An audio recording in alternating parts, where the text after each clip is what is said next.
Beberapa hari yang lalu, Pontianak Sport sudah membuat konten mengenai pemain-pemain yang akan masuk skuad di era kepelatihan Patrick Kluivert. Kini kebalikannya, kita akan kembali membahas tentang pemain-pemain Sintayong yang berkemungkinan besar tidak akan masuk standar dalam skuad pelatih asal Belanda tersebut. Sebagai disclaimer, ini bukanlah pilihan yang subjektif, namun pemain-pemain yang masuk daftar ini merupakan pemain-pemain yang diprediksi tidak masuk dalam beberapa indikator yang menjadi standar Kluivert di dalam memilih pemain. Penasaran siapa sajakah pemain yang akan tersisih di era kepelatihan Patrick Kluivert kali ini? Untuk selengkapnya, mari kita bahas di video ini sebagai berikut. Namun sebelum dimulai, ada baiknya untuk subscribe and like video ini agar kalian tidak ketinggalan video-video terbaru dan terupdate hanya di channel ini.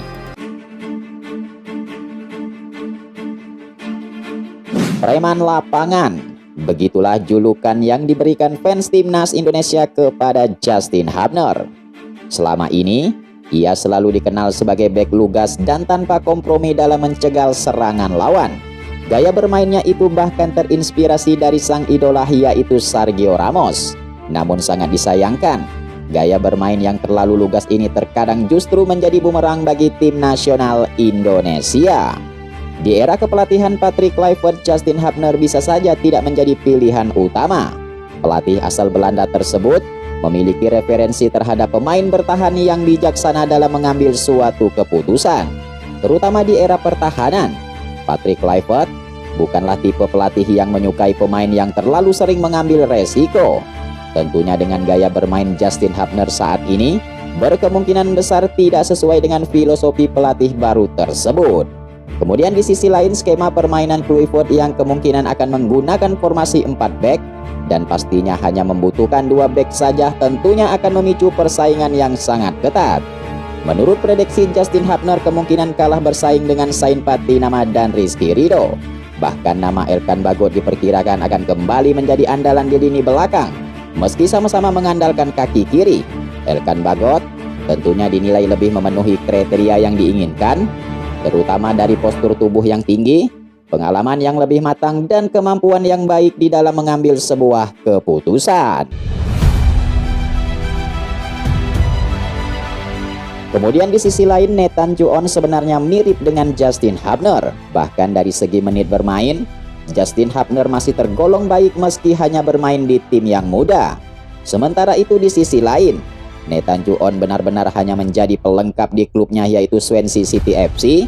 Bahkan ia jarang sekali dimainkan, hingga jersey putihnya kerap terlihat selalu bersih karena tak pernah terkena keringat pertandingan. Selain itu, situasi Nathan Juon di timnas Indonesia pun saat ini terbilang nanggung. Jika ingin bersaing di posisi bek kiri, tentunya sudah ada nama kuat seperti Sain Patinama dan Pratama Arhan. Sedangkan untuk posisi gelandang tengah, kualitas Nathan Juon juga masih jauh dibanding dengan pemain seperti Ivar Jenner dan Tom Haye. Bahkan, beberapa pengamat telah menilai bahwa Nathan Juon dan Tom Haye terlihat kurang cocok jika dimainkan bersama, dikarenakan gaya bermain mereka yang dinilai tidak saling melengkapi. Kemudian dari secara skema permainan, Nathan Juon terpantau lebih cenderung selalu bertahan. Tentunya gaya bermain ini memang sangat relevan di era kepelatihan Sintayong, tetapi sepertinya tidak dengan filosofi yang akan diterapkan pelatih baru, yaitu Patrick Kluivert. Seperti yang kita ketahui, pelatih baru yang pernah menjadi bagian dari Barcelona itu diketahui memiliki filosofi sepak bola cepat dan menyerang. Tentunya dengan hal tersebut, Nathan Juon tampaknya akan kesulitan untuk masuk di dalam strategi yang dirancang oleh Patrick Kluivert. Seperti yang kita ketahui, skema 4 back yang diusung Patrick Kluivert diperkirakan akan membawa dampak besar bagi Muhammad Ferrari yang sejauh ini selalu menjadi andalan Sintayong untuk menjaga kedalaman skuad Garuda. Memang secara permainan dan kedisiplinan, performa Muhammad Ferrari sejatinya tergolong cukup baik dan sangat mengesankan. Namun di era Patrick Kluivert kali ini, sepertinya akan berbeda. Dengan hanya menggunakan 2 bek tengah dengan formasi 4-3-2-1, posisi Muhammad Ferrari pun harus menjadi terancam, dikarenakan ia harus bersaing dengan nama-nama besar seperti Jordi Amat, Sain Patinama, dan Rizky Ridho. yang saat ini merupakan seniornya di klub Persija Jakarta. Apalagi ditambah dengan kehadiran Elkan Bagot ke timnas Indonesia, tentunya akan membuat persaingan di lini belakang akan semakin ketat dan membuat peluang Muhammad Ferrari akan semakin kecil untuk tampil di timnas Indonesia. Kemudian selain itu, meskipun demikian, Muhammad Ferrari pemain muda masihlah memiliki waktu untuk meningkatkan kemampuan untuk mengejar ketertinggalannya.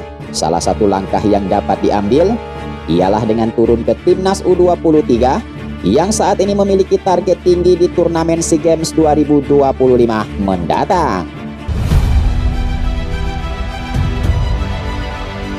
Ya, dari sektor belakang sekarang saatnya kita beralih ke sektor tengah. Salah satu nama yang diprediksi akan tersingkir di era Patrick Kluivert adalah Ricky Kambuaya.